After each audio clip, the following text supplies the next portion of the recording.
pessoal, professora Michele de Biologia. O assunto de hoje é citologia, o estudo da célula, né? Então, existem dois tipos basicamente de célula e é o que nós vamos estudar hoje e algumas especializações dessas células. Então, aqui tem uma figura representativa de uma célula animal, né? Onde tem aqui a membrana plasmática, que é o que fica em volta, né, da célula. Nós temos aqui dentro o citoplasma, onde vai ser encontrado várias organelas e estruturas citoplasmáticas.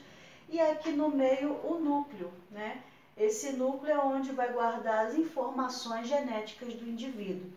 Mas tem núcleo sendo uma célula eucarionte. E se for uma célula procarionte? Qual a diferença entre essas células?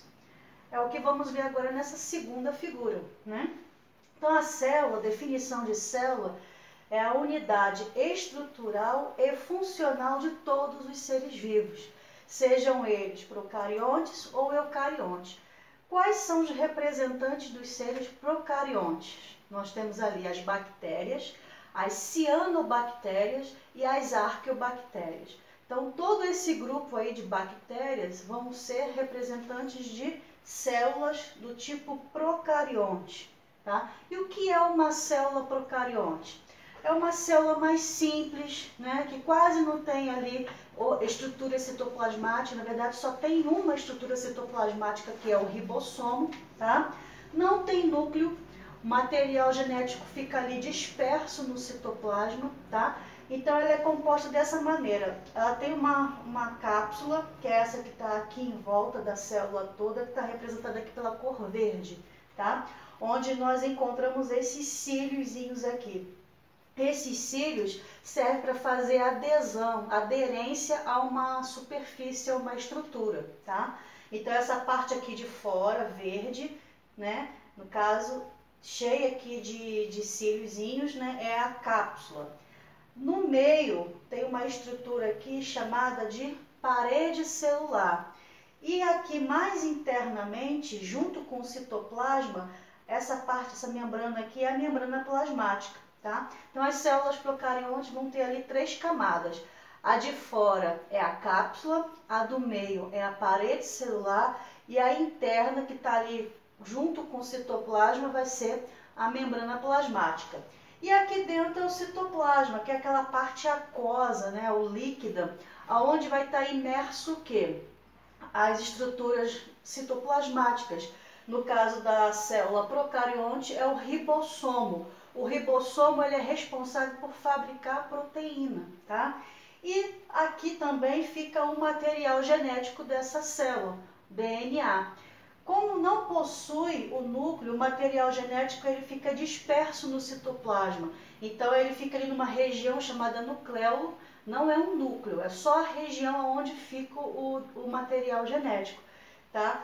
No caso aqui da bactéria, fica aqui, ó, dentro do citoplasma, ok? E numa célula eucarionte? A célula eucarionte é uma célula mais complexa, com mais estruturas ali dentro, tá? Ela também tem em volta aqui a membrana plasmática, aqui fica o citoplasma, onde iremos encontrar várias estruturas, como ribossomo, lisossomo, complexo de Golgi, retículo endoplasmático rugoso, retículo endoplasmático liso, centríolos, mitocôndria, que são todas as estruturas aqui que ficam no citoplasma. E cada estrutura dessa tem uma função. E isso nós vamos estudar mais para frente, ok?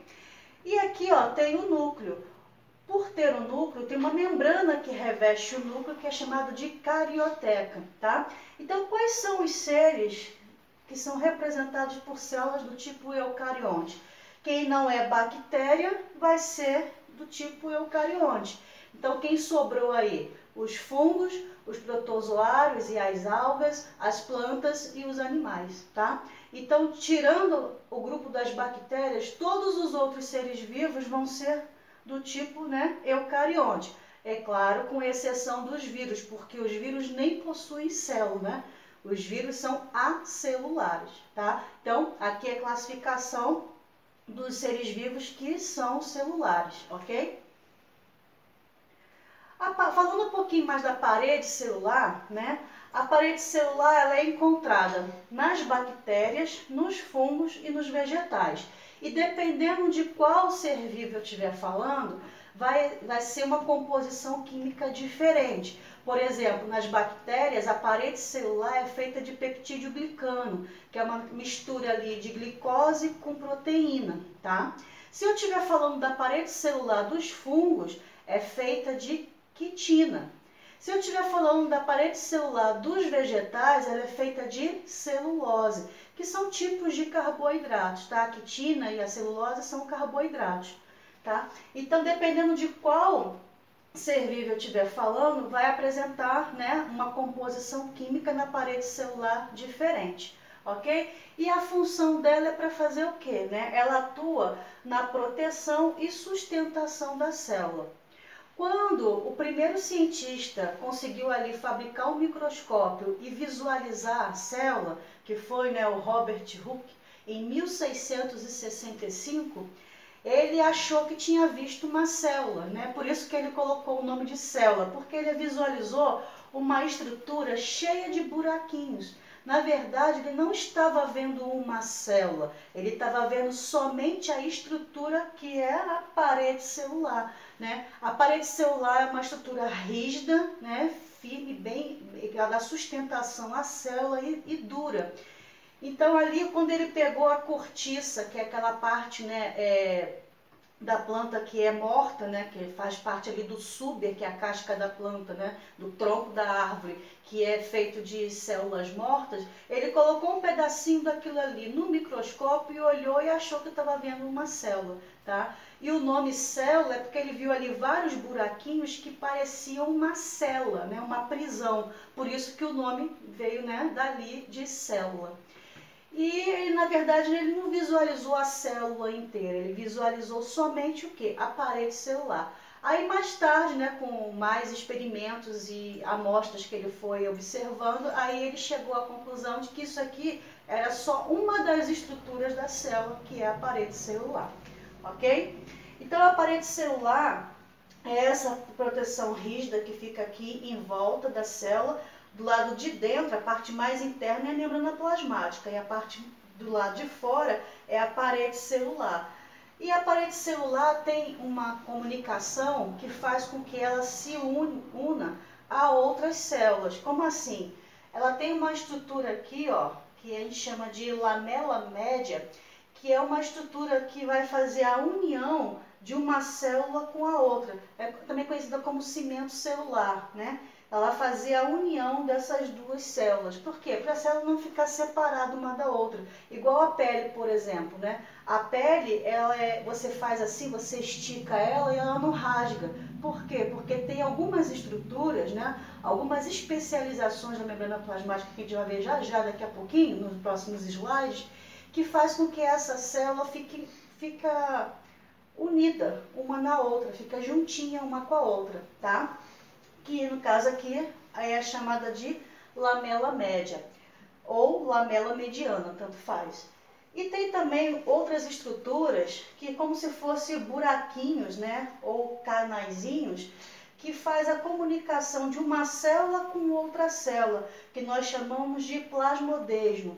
Essa estrutura, que são esses porozinhos aqui, né, como se fosse uma pontezinha, de uma célula para outra, para que elas possam fazer o quê? Trocar material ali, né? Substâncias, água, né? Então ela vai trocar substâncias de uma célula com a outra, como? Se tem ali uma parede rígida, que é a parede celular, ou até mesmo a membrana, né, plasmática. Então vai ter essas estruturas chamadas de plasmodesmo, que são pequenos buraquinhos, que vai permitir, né, a troca de substâncias de uma célula com a outra, ok? E falando agora da membrana plasmática, ela também tem várias funções, né, e especializações. No caso aqui, esse é um desenho, né, que é chamado de modelo mosaico fluido, né? Porque uma membrana plasmática, se você for pegar a parte da membrana da célula e visualizar no microscópio, né, comum, óptico, você não consegue ver detalhes.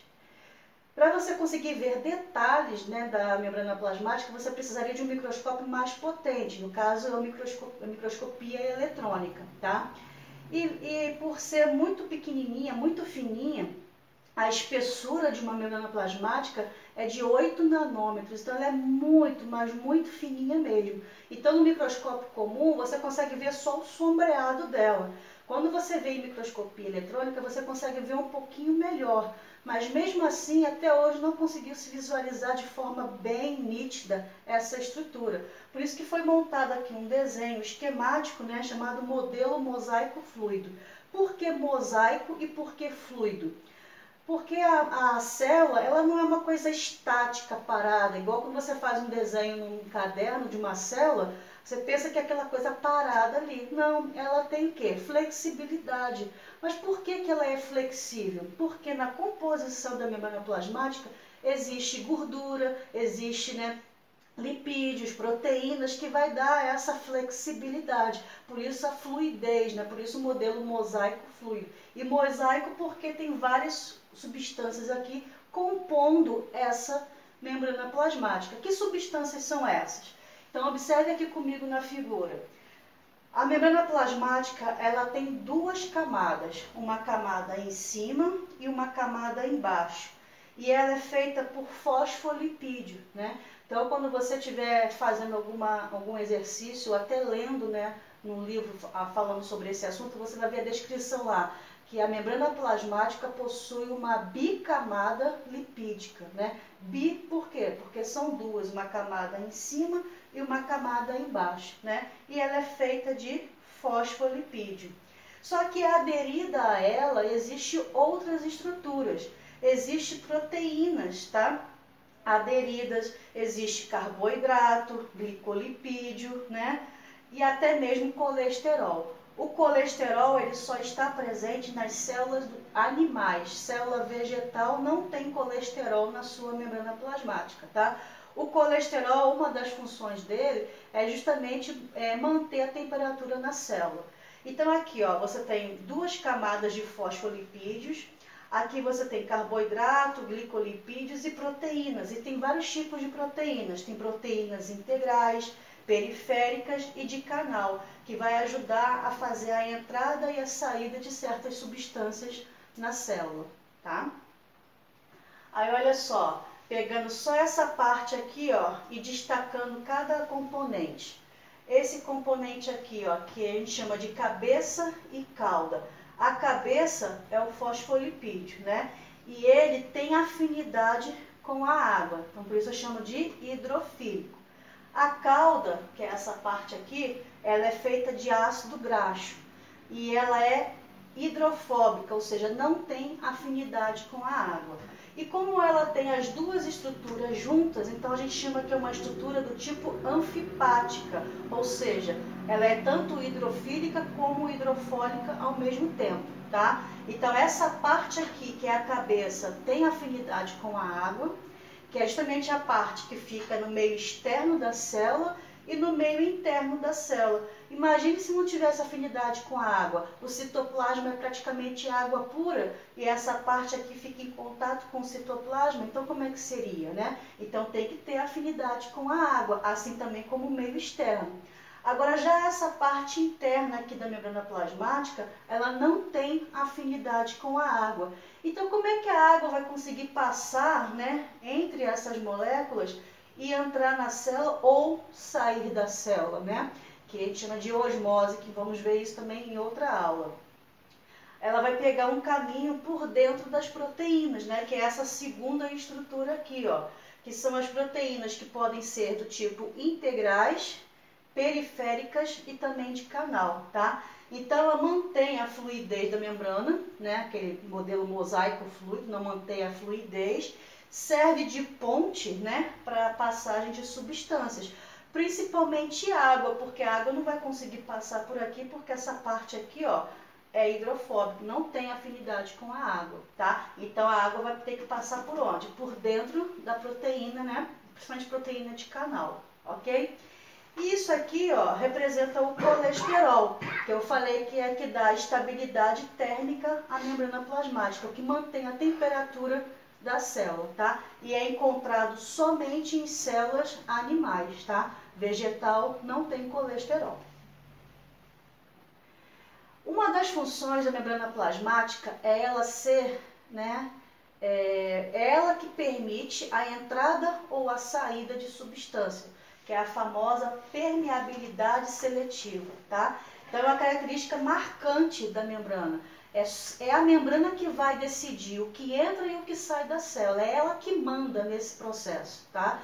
Mesmo que a célula esteja precisando de alguma substância, algum componente, é a membrana plasmática que decide isso, se entra ou se sai, tá? Então é ela que manda nesse processo. Por isso que é tão marcante, né? E costuma cair bastante em prova essa função da membrana plasmática, a função de permeabilidade seletiva. Seletiva porque é ela que vai selecionar o que entra, né? Ela que controla, né? O que entra e o que sai da célula, tá? Então aqui, várias substâncias aqui podem entrar ou até sair, mas quem vai permitir isso é ela, ok? Aí existe aqui os mecanismos, né, de transporte, que aí nós temos o transporte ativo e o passivo, que também é assunto de uma próxima aula, ok?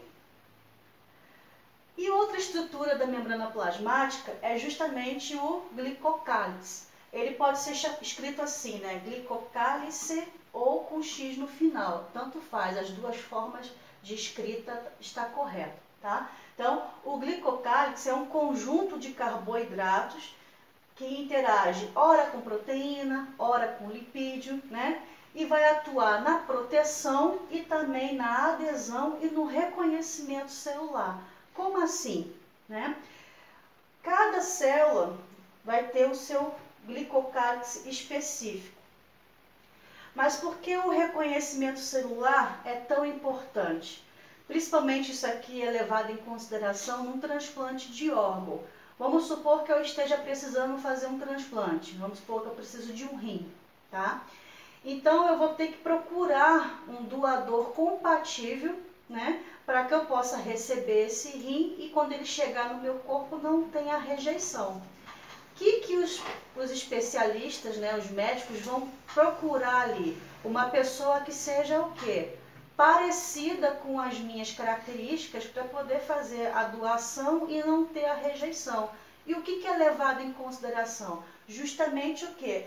Essa parte da membrana plasmática aqui das células do órgão, né, que vai ser doado, se ele tem essas características aqui de glicocálice parecidas, muito parecidas com a do receptor, tá? Você nunca vai encontrar um glicocálice igual, né, de uma pessoa que não seja, uma pessoa diferente. Cada um vai ter um glicocálice diferente, não vai encontrar nunca igual, tá? Mas o que você vai ter que procurar para fazer a doação do órgão? Algo que seja muito semelhante. Então, o reconhecimento celular é feito através dessa estrutura, que só vai ser bem recebido se for bem parecida, tá? E mesmo assim ainda corre risco de acontecer rejeição. Então, dependendo do tipo de transplante, a pessoa tem que tomar um medicamento para a vida toda para evitar que em algum momento aconteça a rejeição. Ou seja, em algum momento, né, as células do corpo dessa pessoa que recebeu algo novo não rejeitar o glicocálice das células daquele órgão que foi recebido, tá? Agora falando um pouquinho sobre as especializações da membrana plasmática. Existem várias, tá? A primeira delas que nós vamos destacar é as microvilosidades. Qual é a função das microvilosidades? Aumentar a superfície de contato para aumentar a absorção de nutrientes. E onde nós encontramos isso, né?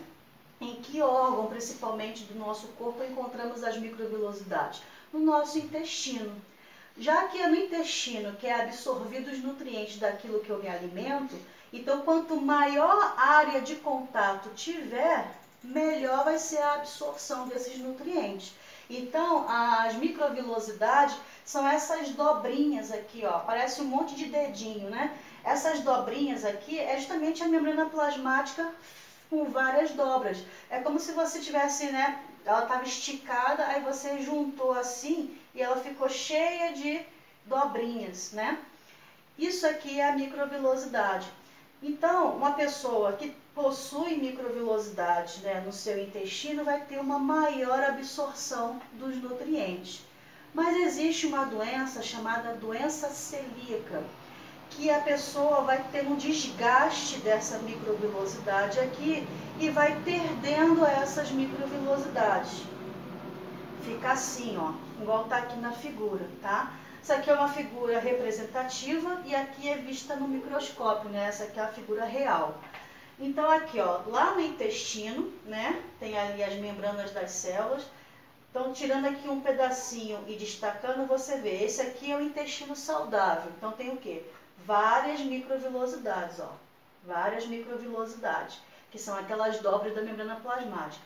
E aqui é o intestino de uma pessoa com doença celíaca, né? Então ele perdeu essas microvilosidades, é como se tivesse ficado totalmente liso. Qual o problema disso daí? Ora, se as microvilosidades aumentam a superfície de contato com os nutrientes para aumentar a absorção, se não tenho microvilosidades, eu vou ter dificuldade de fazer o quê? De absorver nutrientes, né?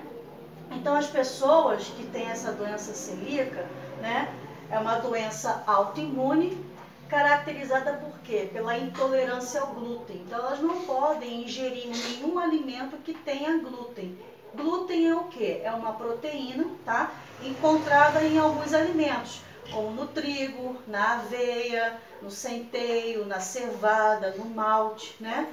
Então, ela não pode ingerir esse tipo de alimento. Porque se ela ingerir, o que vai acontecer? Vai irritar a mucosa intestinal e ela vai ter ali dores abdominais, inchaço, né? Acúmulo ali de gases, ela vai ter diarreia, ela pode ter também problemas de irritabilidade, né? A pessoa também fica muito debilitada, pode emagrecer bastante, né? Então, a pessoa tem que fazer uma dieta severa e evitar comer coisas que tenham essa proteína, o glúten, tá? E essa doença é uma doença autoimune muito comum em mulheres, né? Não significa que não vai ter nos homens, mas é mais comum nas mulheres, ok?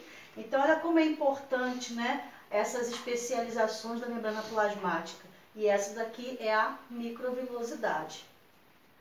Outra especialização da membrana plasmática é a junção aderente. Ela impede que algum líquido passe entre as células. Por quê? Ela bloqueia, ela faz um bloqueio aqui, ó. Então o líquido que está aqui, ó, no meio externo não vai passar entre as células, porque existe um bloqueio que está unindo uma célula com a outra, tá? Então, esse bloqueio não vai deixar passar substâncias ali e fazer até com que faça uma separação dessas células, tá? Então, aqui, ó, uma figura representativa e aqui é visto no microscópio, tá? Você vê aqui, ó, esse ponto que está com a seta aqui, ó. É justamente essa parte onde tem como se tivesse fechado, né? Como tem um bloqueio ali. Esse nome é junção aderente. Outra especialização é o desmossomo. O desmossomo, ele vai unir de forma bem forte uma célula a outra, tá? Então, você vê aqui, ó, várias uniões, né, feitas aqui na membrana plasmática da célula. Aqui dá para ver um pouco melhor nesse esquema aqui. Parece que são grampos, é como se tivesse pegado um grampeador e grampeasse várias vezes ali uma membrana com outra membrana. Então aqui seria uma célula e aqui outra célula. E aqui a membrana plasmática dessa célula e dessa outra aqui estão unidas como se tivesse grampeado uma na outra, tá? Então é uma junção muito forte, tá? Onde que eu encontro geralmente esse tipo de junção, né, o desmossomo? Nas células da pele e nas células musculares, né? Por que eu faço assim, ó, com a minha bochecha e eu não consigo rasgar a pele? Por causa dessa estrutura aqui, tá? Pode acontecer de romper? Pode, né? Igual uma distensão muscular. Às vezes a pessoa tem ali uma distensão muscular porque aconteceu dela fazer um exercício físico muito forte, que pegou muito pesado ali e acabou soltando algumas dessas estruturas aqui, tá? Algumas dá para corrigir até com descanso e tal, mas outras tem que corrigir cirurgicamente, ok? Então, essas estruturas aqui são chamadas de desmossomos. Outra estrutura, uma especialização também da membrana plasmática, é a junção gap ou comunicante, que são canaizinhos, né? Que vai fazer o quê? Permitir a comunicação e a troca de substâncias entre as células nos animais. Então, ó, tá simbolizada por essa partezinha preta aqui, ó. Então, ela pode trocar substâncias de uma célula com a outra, tá? Então, é aqui que vai ter essa troca, por esse caminho aí, tá? E nas plantas, as plantas não possuem junção gap ou comunicante. Nas plantas se chama plasmodesmo, tá? É a mesma função, só o nome que é diferente. E aqui, ó, não sei se está dando para ver legal, mas é essa parte escurinha aqui, ó, tá? Que é justamente essas bolinhas pretas aqui representadas ao lado, unindo aqui uma célula com a outra, mas permite que passe substâncias de uma para outra, tá? Interdigitações são projeções da membrana, né, plasmática que se entrelaçam, aumentando a adesão entre as células, né? Então, tá vendo essa parte escura aqui no desenho, ó? Isso aqui é uma projeção da membrana plasmática que entrelaçou aqui com a outra célula para fazer o quê? Aumentar ainda mais a adesão, né? Para fazer ela fique mais juntinha ainda uma célula da outra, tá? Então, todas essas aqui são especializações da membrana plasmática, tá? E existe muito mais coisas que a gente pode falar sobre a membrana plasmática ainda e até sobre a célula, né? A citologia é um assunto da biologia que ele é bem grande. Nós estudamos tudo sobre a membrana plasmática, tudo sobre o citoplasma e os seus componentes, tudo sobre o núcleo. Então, é um assunto aí que dá para fazer várias aulas, ok? Então, nós vamos ficar por aqui, mas vai continuar, tá? Então, em outra aula eu vou dar prosseguimento a esse assunto aqui. Até a próxima!